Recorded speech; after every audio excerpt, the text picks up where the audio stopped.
Welcome to the Hodja on Architecture podcast of Vernacular Architecture, Chapter 8, Form as an Output.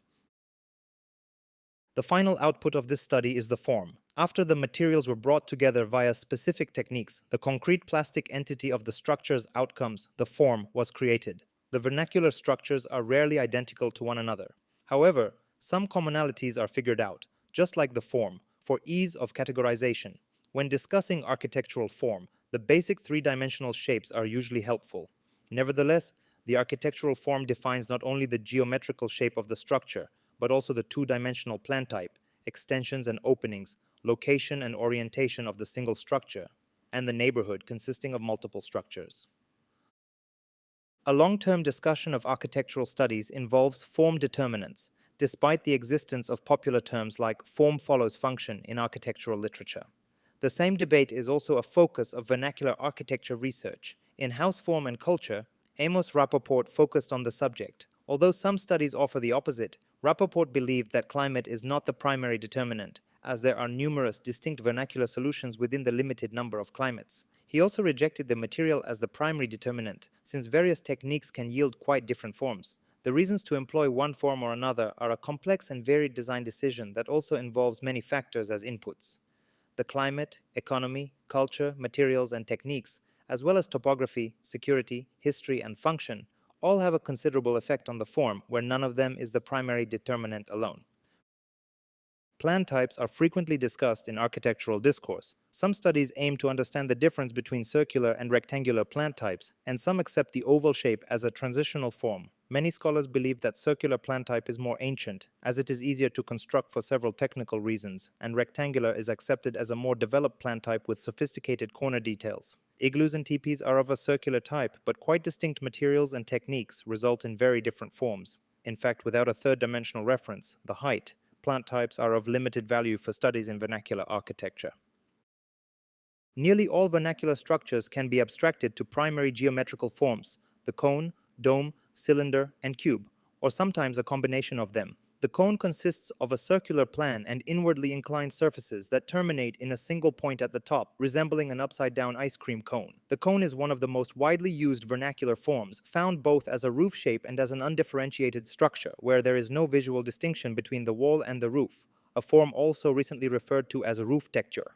It is used in the United States, Africa, and Northern Asia, as well as in parts of Latin America and Southeast Asia. Teepee and chum can be popular samples. A dome, on the other hand, is half of a sphere. It is found either hemispheric or parabolic. The dome is a perfect geometry in terms of covering maximum volume with the minimum surface area. Vernacular builders discovered this feature and used it when minimum heat transfer is desired. Another attribute of the dome is its agonic nature. In other words, it has no corners, which makes it helpful against loads of fierce winds. The dome is equally widespread as the previous option, the cone. Dome is mainly found in the circumpolar region, the Mediterranean, Africa, and Central Asia. Popular vernacular examples include igloos, yurts, musgum huts, and dorza huts. The cylinder is a vertical plane rotated about a vertical axis. It is a less popular option in vernacular architecture and is generally combined with a conical roof when used. This solution is seen in Europe, Africa, and isolated parts of Asia and Latin America. Various African rondavels and huts are prominent examples. The final form is the cube, which is square in plan and has a height nearly equal to one side of the plan. Used even less than other forms, cubes are generally left flat-roofed. It is found in the Mediterranean, Africa, and isolated parts of Southwest America and Central Asia. Taos Pueblo is a good example. The roof is once more a standalone subject, and roof forms must be discussed separately. There are 4 types of roof forms in vernacular architecture: the flat, pitched or gable, hipped, and vaulted. Thatch roofs, generally in a domical form, can also be listed. Flat roofs are, of course, found in places with less precipitation, and they are the easiest form to construct. Flat roofs serve multiple purposes, such as drying food, airing clothes, sleeping, bird feeding, or providing movement when the structures are built adjacent to each other. Gable roof is the most widespread form of roof, consisting of 2 slopes meeting at the ridge and found anywhere in the world except the rainless places. Where rainfall is frequent and snow is even seen, the pitch gets steeper with a high ridge, and vice versa. The hotter the climate, the flatter the roof tends to be. Hip roofs are less common, covering a rectangular plan. 4 slopes are coming together at either a point or a ridge. It has the advantage that all four walls are erected at the same height, where the triangular gable wall is not required. The vaulted roof is half of a horizontal cylinder, built at places with a severe wood shortage, using stone, earth, fired brick, or reeds. The most famous examples are the Iraqi Madan Mudhif and the Indian Toda hut. The vast majority of vernacular structures are single-story, but there are also examples with 2 or 3 stories, as well as high-rise buildings, as seen in Yemen.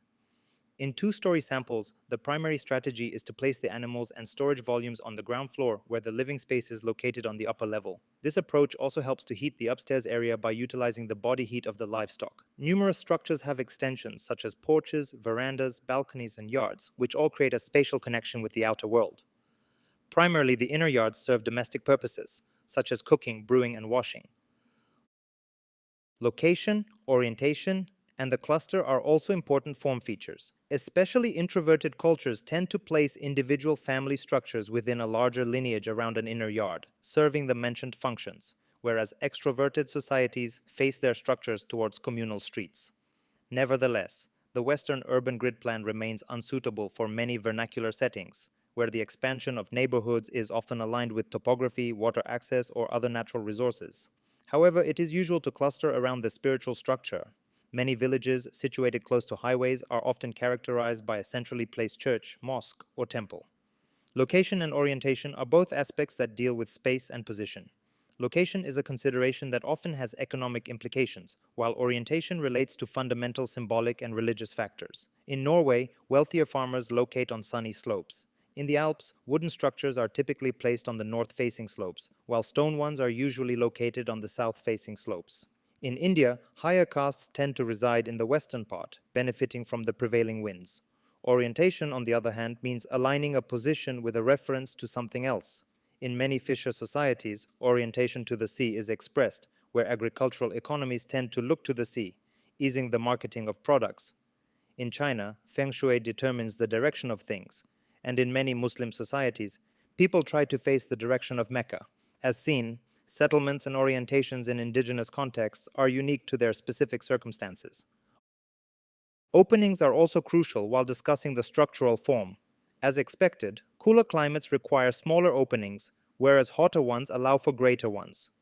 In polar regions, the doorway tunnel of the igloo is built at a lower level than the interior for climatic reasons. Doorways, in many cultures, hold both symbolic and functional importance. Entries are either blocked or do not face each other for privacy concerns. However, in northern Tanzania and among the Pygmies of Congo, a more interesting and complex system operates. Hut entrances face one another when inhabitants are on good terms, but away when animosity prevails. Relatively light structures must be easier to rotate. Windows, on the other hand, have a greater number of functions, such as allowing you to watch outside, gain daylight, provide ventilation, and even facilitate smoke escape. Using glass is very restricted in vernacular architecture since it is a modern material, as expected. Oiled paper, sealskin, pigskin, and fish gut are distinct glazing options. Windows also have symbolic meanings. In Europe, they are of 4 panes with a cross structure, which is believed to function as a barrier against devil deities. In the Far East, they perform to create a path for the flow of cosmic energy, known as qi.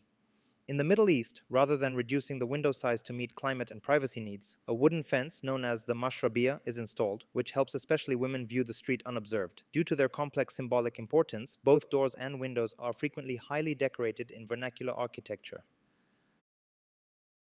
This is the end of the Vernacular Architecture Chapter 8, Form as an Output.